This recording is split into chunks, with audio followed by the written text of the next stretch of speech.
Hello, I'm Rich Malloy, and this is my Mod 1 welcome video to EDL 850. I'm looking forward to it. My personal demographics, I guess you'd say I'm mid-career, so this is a little bit thick. I am an instructor at Gateway Technical College in the adult high school. I've been a full-time instructor in this role since 2006. I've served as the lead instructor, the department chair, and for a time, in the absence of a dean, directed the program, several campuses. Administratively, I've served as the Director of High School Relations here at Gateway Technical College from 2000 to 2005. That had me working with superintendents and principals, sometimes guidance staff, as well as working directly with prospective students and guiding their experiences here. Elsewhere, I've been a high school and middle school English teacher. I have also served 2 years at the two-year college level as athletic director and director of student life. I have experience as well writing and reviewing and managing educational grant programs. My pattern has been small departments, maybe by myself at times, fixing or building somewhat dysfunctional programs from time to time. As a critical reflection, I oftentimes find that I have one foot in the K-12 education and the other foot in higher education. My background would be in student development theory and higher ed administration. So I am familiar with the differences, for example, relating to parent requests at the secondary level versus FERPA and our guidelines here in higher education. Just as an example, I have been in administration. I am also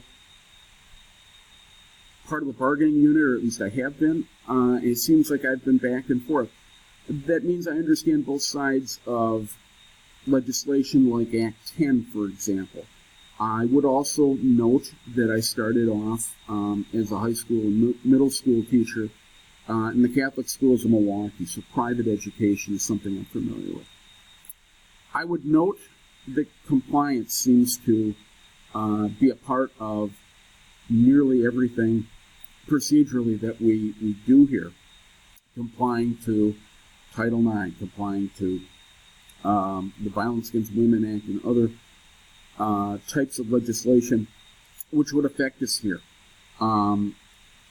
Inclusive language, inclusivity in general, I suppose.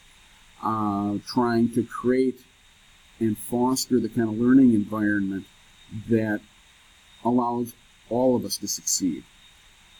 I would note that I became an instructional guy maybe when my head was turned, as opposed to a student affairs professional.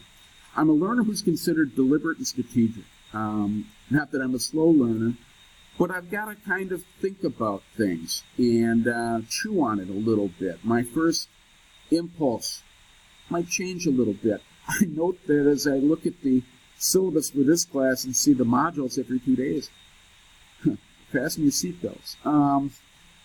I've been privileged as high school relations director to have a little bit more of a direct knowledge working with superintendents of school districts and their operations of varying sizes. My original assignment was to reach out and find those needs, find the criticisms that the districts would have with the college, meet those needs. I'm familiar with 118, 115 contracts in the state of Wisconsin, taking students who are legally at risk, a year behind their graduating class, 2 years behind skill development. That was, at some point, a major part of our program. And we were the largest program in the college. Certain things have changed on the landscape. My supervisors, and I'm completely blessed with my present supervisor, who started life as a high school guidance counselor. My supervisors as a whole, the 4 in the last 10 years, have had differing familiarity with both high school and higher ed. I find the more successful have a better working experience, are better problem solvers when they know the K-12 system as well as our own. Presumptions aren't adequate to seeking interpretations. In other words, researching and thinking through a process. I need to find how this fits an adaptive leader's role. My small role, or my small departments that I've played to kind of prepare and foster environments and systems, I need to fit that into the role of the educational leader that this class describes. I need to find how the College Code of Conduct squares with the expectations of the K-12 students and their success. And finally, keeping a safe, healthy learning space for all. When I have people coming in with a criminal background, does that impact the way I teach or the way I deliver or their access to the class? Finally, as a plan, I would like to apply this particular class and in this program to my leadership arsenal. I'd like to develop a good working knowledge of pertinent legislation, both in higher ed and in the K-12 system. I'd like to examine the emerging laws and perspectives, for example, on all sides of the immigration issue. That impacts our college greatly. I'd like to better understand and apply the laws and expectations and fairness to all in regard to speakers we invite to campus and student demonstrations and the use of college activity funding.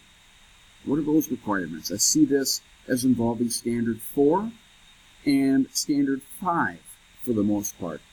And I'd like to develop a better understanding of current laws on state reporting, which is again critical in the pre-college area. I want to thank you for listening, and I'm excited about what this class offers.